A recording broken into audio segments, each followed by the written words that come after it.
Have you ever had a phrase or a concept or an ism that you say a lot? I have a friend who hopefully will see this video who is incredible at this. He has great recall from isms that he's heard before, but he also does a great job of creating his own. Now, for this deep dive on ChatGPT, it's gonna be a little bit different. I'm playing with the format, but I'm not gonna be doing a bunch of typing into ChatGPT. We all know how to type. What I'm going to do is walk you through an experience that I had taking something that I've said a lot over the years, and I'm pretty sure it's unique to me, and packaging it up so that other people can experience it. This is something I've thought about for a while with my professional career, and it's a mix of that stable, consistent 9-to-5 W-2 employment that we have and hope for. And then it's the fun stuff, the outside of the box, the thing that we scratch that creative itch. It could be freelance projects, it could be consulting for many people. I call it the donut method. And as this has come up over and over again, I'm finding that the way I've said it over the years has gotten simplified down and distilled into something that other people may connect with. And that is where ChatGPT comes in. We are going to use ChatGPT to take my notes and thoughts and kind of anecdotal things about the donut method, something I came up with years ago, or I think I came up with at least, and we're going to start to dive in. So here what you can see, I'm going to recount my prompt history. So I took my notes and thoughts and just started kind of brain dumping into ChatGPT. This idea came to me listening to a podcast from a member of Google's Bard team.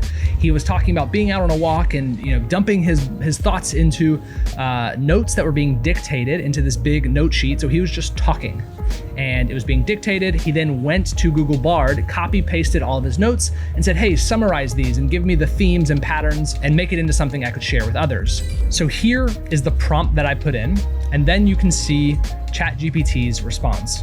I think it did a pretty great job. This is only about 80%, and there's some concepts that I would definitely tweak and adjust if I were to share this with a friend or publish it online. It's some mix of some new things I introduced that I'm not a big fan of, or maybe I would say it a little bit different. Now, many of you who are exploring AI could be looking at this and thinking, Morgan, you did not write that. And you're right, I didn't. I gave it the high level vision, and then a lot of the concepts or the filler ideas and the sentence structure was written by AI. But again, this is not something I intend to publish. And another thing is this is lacking a very important thing that AI could not reproduce, which is my stories and lived experience.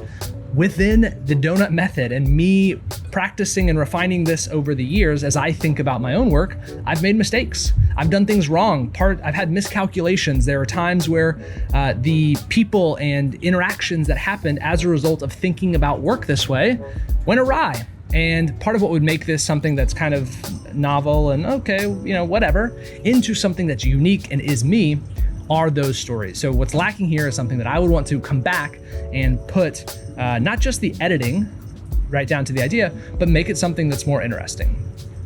This is, again, something that I think this is kind of like how I see work, and I don't believe anybody else has done it. So as I got this feedback, right, I got this response back, I started to dive a little bit deeper. Hey, give me a few open source illustrations that represent this analogy. Now, the browsing feature of ChatGPT, if you haven't played with it before, is pretty cool. It'll do a bunch of work here in this little box, and it'll look like it's progressing, give you back a response. But what you can do actually is expand, and you can see what it did. Okay, so ChatGPT is now, I recently announced that Bing is what it's using for web browsing, and you can see the Bing logo on ChatGPT. This makes sense because Bing is owned by Microsoft, which Microsoft is also one of the largest shareholders of ChatGPT. We can get into that history later, but you'll notice here that the history of the different things that it was doing. It searched, it clicked, and then that's how it got this result. Now, if you're not aware, Pixabay is an open source, a collection of free public use images. And right, so if this was a blog post, for instance, I would go through and I would find the donut that I wanted. I'm gonna come back really quick.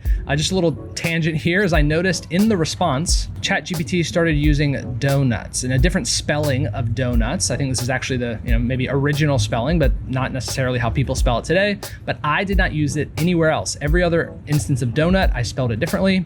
And so I asked, right? And this isn't even really a complete thought, but it knew what I was asking, right? Both are correct. And it gives you a little bit of a history lesson, which is pretty clever.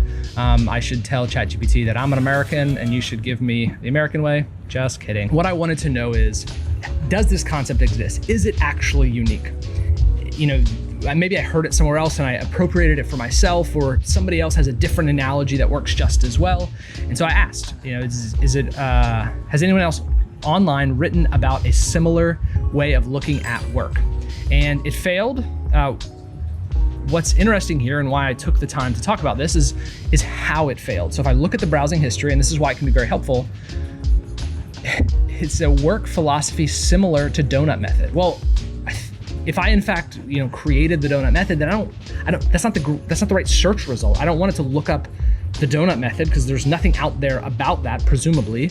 So I followed the rabbit hole and I grabbed my donut image, and then I pulled up Photoshop and I thought, ooh, let me use Photoshop's new generative AI feature, and I want to clean this up a little bit. I think I'll probably crop it to only have 6 donuts instead of 9, so it would be a nice header image.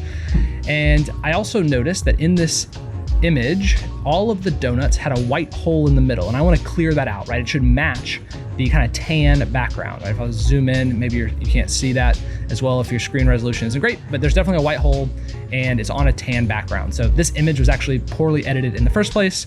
So I highlighted everything and I said, hey, remove the white holes in the middle of the donuts. Well, this was what I got back. And if you're thinking to yourself, wow, Morgan, what happened? I have no clue. I don't know what happened. It didn't work. Next, what I did was I grabbed a single donut and I said, I could have done a better job of writing here, but make it look more realistic. That's what I was going for. And this was my response. This is what I got back, which is just super strange. And I don't know, maybe I would have to guess that it didn't really understand that it was a donut, and then that I wanted a more accurate or realistic rendering of a donut. It just started putting eyes and a mouth on it. So weird, crazy interpretation there. Again, this is a reminder, generative AI is very new. Hats off to Photoshop for taking a bet and trying to weave this into the product, though clearly it's pretty early. But I think we're gonna see a lot of that. And I would much prefer people giving it a go. And I have a separate video that's on this feature in more detail with the generative AI with Photoshop, but I wanted to illustrate how you can start to weave some of these things together. We can go from written to visual, and AI is starting to be the thread that can tie all of it together. Until next time.